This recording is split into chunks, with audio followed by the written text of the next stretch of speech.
Good morning everyone. We'll start with class 8 subject social science.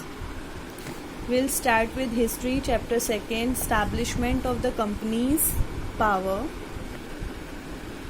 So today we are going to discuss about European companies come to India. The English East India Company in Bengal.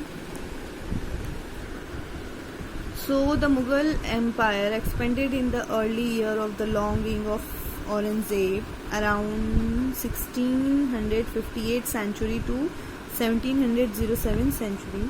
The Mughal emperors after Aurangzeb were not efficient administrators and failed to curb the powers of Subedar and Zamindars. So with the emergence of these powerful regional kingdoms, Delhi no longer remained a strong seat of power.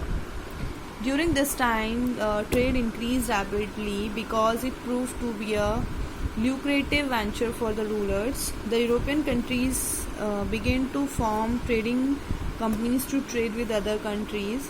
In India, among these European trading companies, the English East India Company merged strongly on the political horizon.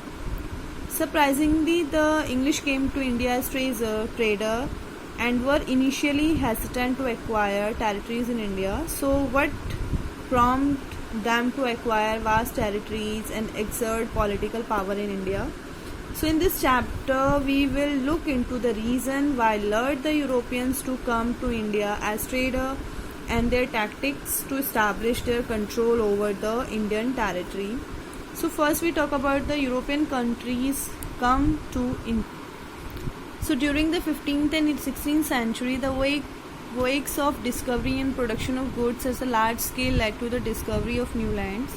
European nations began to search new colonies for the supply of raw material and to dispose of their surplus production. New trade routes to India and to other Asian countries through the Cape of Good Hope in Africa were discovered by the European explorer. The Portuguese led the way of entering the eastern markets. The first direct sea route from Europe to India via Cape of Good Hope was opened by Vasco da Gama, who reached the coast of Calicut in 1498. Thus began the direct trade between the countries of Western Europe and India. By the early 17th century, this 100-year monopoly over the Arabian Sea trade was challenged by the Dutch and the English. Soon the French followed the Dutch. Thus all the European companies had their presence in the Indian market by the end of 18th century. So a small group of wealthy English merchants established a company, the English East India Company, in 1599. In year 1600, they were granted a royal charter by the Queen of England, Elizabeth I, to have exclusive rights to trade in the East. This means that no other English trading company in Britain could now trade and compete with the English East India Company. So with the charter of 1600, the English East India Company got the freedom to venture across the sea, find new lands to buy goods at cheap rates and sell them at high price in the European market. Mercantile companies during the time followed the approach of making huge profit in overseas trade by safeguarding their own interests even it involved wars. The Royal Charter could not restrict the European companies from entering the market in the East. So when the English trader reached India, Portuguese had already established their trading post at Goa. Soon the Dutch and the French followed the Portuguese trader.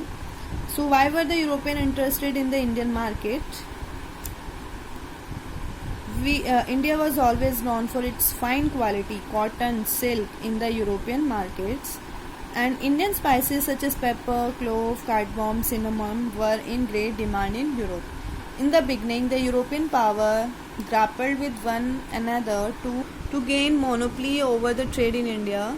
This stiff competition resulted in increase in the price at which these goods could be purchased. This decreased the profit margin of the most of the companies.